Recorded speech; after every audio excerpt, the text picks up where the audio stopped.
Oh, this is as I've said in one of my previous entries, and or if this is your first time seeing one of these, I've been reviewing this book called The Ultimate Equipment Guide. It's best for the D20 system, something I picked up not too long ago off of a discount shelf for $15. While the book looks new, it's definitely been used. I believe it was published in 2002 by Mongoose Publishing or Mongoose, yeah, Mongoose Publishing, which I've never heard of before until I got this. Something I'm going to have to look up. The reason I got it is, and I've got numerous books of other types. Here's the D&D 2.0 or second edition AD&D Arms and Equipment Guide. I have probably 6 or 8 more of these of different game system and styles, but they all serve similar and useful purposes as a tool for a GM. Good to have on your shelf, giving you a large volume of material, both for gaming purposes and for outfitting and considering what you got to do to put to fill out an adventure location, be it a dungeon or a monastery or a farmer's hut, what have you. What I liked about these things, and this one here is one of the best ones I've seen to date. Of course, it's a newer version of my older stuff, so that makes sense.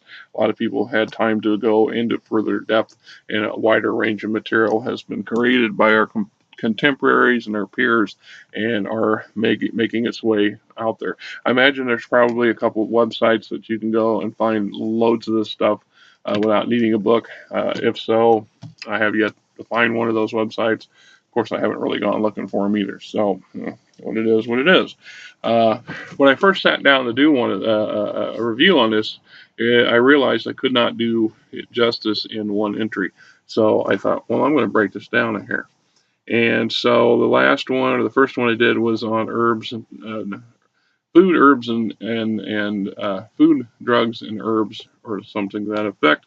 This particular one, I'm going to deal with the section on the priests, clerics, and temples.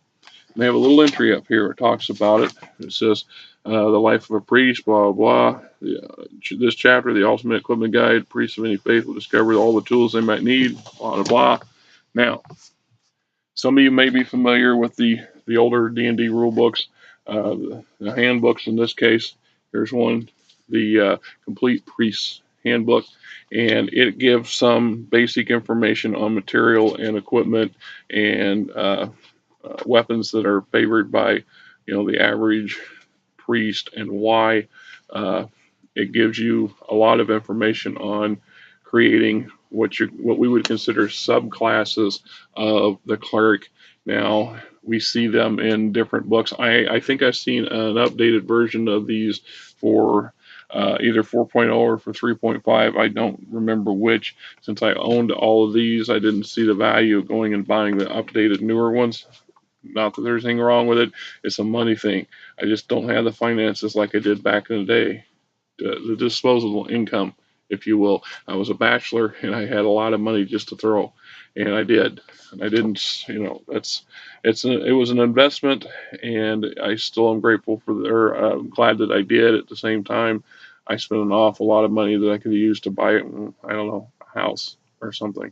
So it is what it is. I can't afford to go out and keep up with the Joneses like some of you can. And God bless you, those that you can, because you're helping keep our industry going and our hobby going. So, that being said, um, it's always good to have these reference books. As a GM, it just makes our lives a little simpler. If I was outfitting a temple or a church or a holy site and I needed to get some idea for things in the past, you had to go. This is before Google. You had to go to the public library, get a book on religion, and maybe some look at some what do you call those guidebooks and things that people created over years based on this temple or that church or that famous whatever, and look at the stuff in the pictures and go, okay, we could use this, and this, or we just used or whatever we could come up with in our head and hoped it was suitable enough for the player. And if you spun around your story well enough, you can usually get by. It's a matter of just how much detail. Now, as a player, maybe the player who's playing the cleric would like to have, and that was without trying to get off on a sidebar here.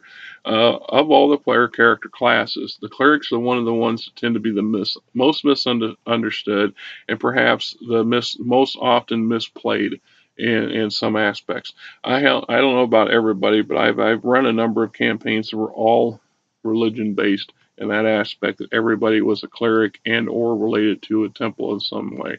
And so whether clerics and paladins on a quest, excuse me, so to speak. That way, everybody was on a similar playing field, and we didn't have a wide range. We still had a range of classes, but the classes were interlinked by their faith and the support of that faith.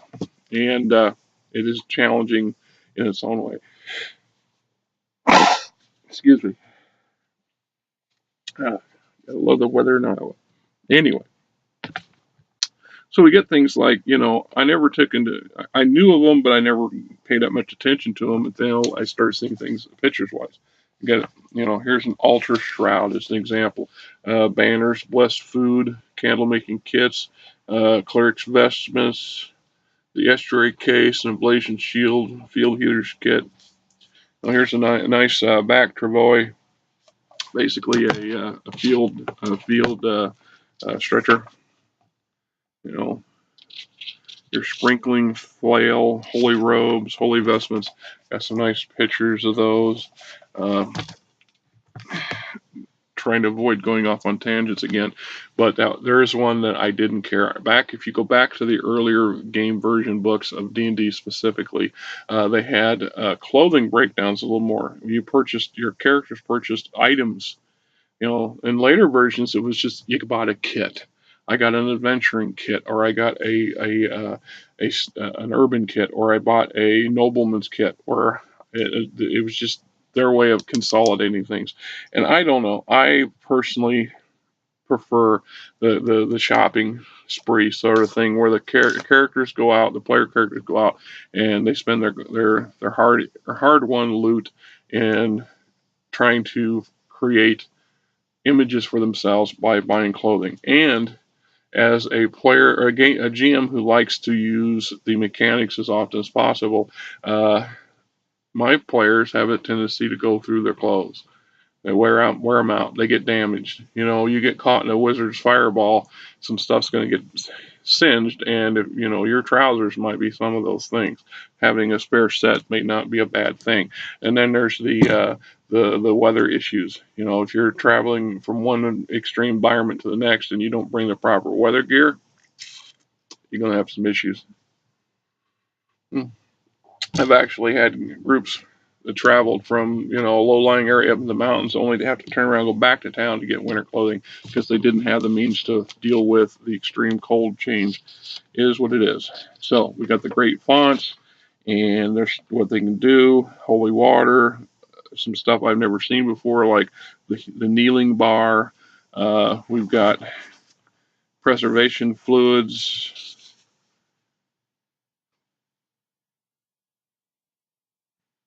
Oh, there's an issue now. I never considered that. See, you learn something new all the time, even when you've got something and you've had it for a long time. You never paid attention to it. Preservation fluid. Immediately was thinking of an encounter with one of my groups that ran across an aboleth, and they defeated it, and they decided to drag it back to the town, the city that they were operating out of, to portion it out and sell it. Because some of its body parts are worth money, and they had to figure out a way to preserve it. And this stuff here might have helped them if they had a lot of it. I think what they ended up doing was fashioning some sort of waterproof container and then loaded this thing on a wagon, because they went out purposely to hunt this thing down and catch it. So that's how they dealt with that.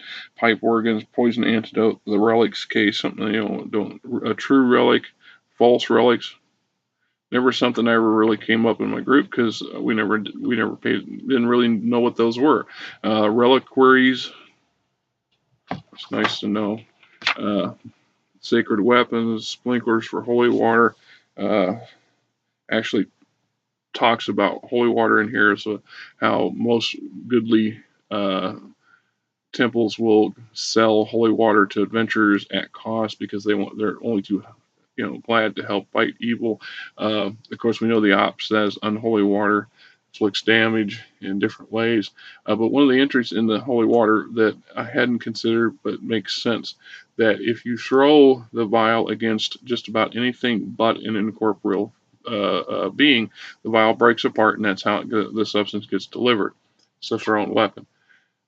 Against incorporeal beings, throwing a solid object at them is pointless because it's going to go right through them, which requires a ranged touch attack by the user to open the vial and throw the material onto the incorporeal beast, being, or what have you. And there you have it.